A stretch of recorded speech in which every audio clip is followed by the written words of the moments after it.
ಸಖತ್ ಖಾರ ಬಣ್ಣ ಮತ್ತು ರುಚಿ ಆಚಿ ಚಿಲ್ಲಿ ಪೌಡರ್.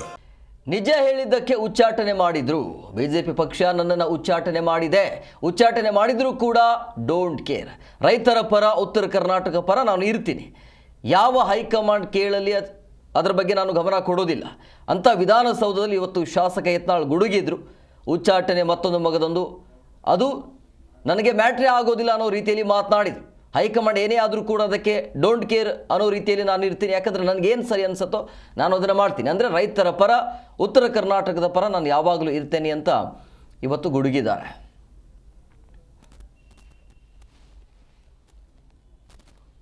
ಸಾಮ್ಯತೆ ಯಾಕೆ ಬರಲಿಲ್ಲ ಅನ್ನುವಂಥದ್ದು ಸಹ ಭಾಳಷ್ಟು, ಕೇವಲ ನಾವು ದಕ್ಷಿಣ ಕರ್ನಾಟಕದವರು ಅವರು ಭಾಳ ಪ್ರಭಾವಿಗಳು, ಅವರು ಬೆಂಗಳೂರಿಗೆ ಭಾಳ ಸಮೀಪ ಇದ್ದವರು, ಅವರು ತಮ್ಮ ಭಾಗದ ಅಭಿವೃದ್ಧಿಗಾಗಿ ಗಟ್ಟಿಯಾಗಿ ಮಾತಾಡೋಂಥವ್ರು. ಆದರೆ ಉತ್ತರ ಕರ್ನಾಟಕದಲ್ಲಿ ಹೇಳಿದ್ರಲ್ಲ ನಮ್ಮ ರಾಜು ಕಾಗೆ ಅವರು, ಆತ್ಮವಂಚನೆ ಮಾಡಿಕೊಂಡು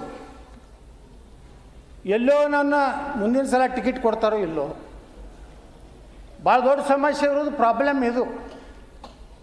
ಪಕ್ಷದ ವಿರುದ್ಧ ಮಾತಾಡಿಬಿಟ್ರೆ ನನ್ನ ಮಂತ್ರಿ ಮಾಡ್ತಾರೋ ಇಲ್ಲೋ, ಏನಾರು ಮಾಡಿ ನಾನು ಕೈಕಾಲು ಹಿಡಿದು ಮಂತ್ರಿಯರೇ ಆಗಬೇಕು, ನಿಗಮ ಮಂಡಳಿ ಅಧ್ಯಕ್ಷ ಆಗಬೇಕು. ಅದಕ್ಕೆ ಏನೂ ಕೆಲಸ ಮಾಡದೇ ಇದ್ದರೂ ಹೊಗಳೋದು, ಆಡಳಿತದಾಗಿದ್ದಾಗ ಹೊಗಳೋದು, ವಿರೋಧ ಪಕ್ಷದಾಗ ಟೀಕೆ ಮಾಡೋದು. ಆಡಳಿತ ಪಕ್ಷಕ್ಕೆ ಬಂದ ಮ್ಯಾಗ ವಿರೋಧ ಪಕ್ಷದಾಗ ಏನೇನು ಹೋರಾಟ ಮಾಡಿರ್ತಾರಲ್ಲ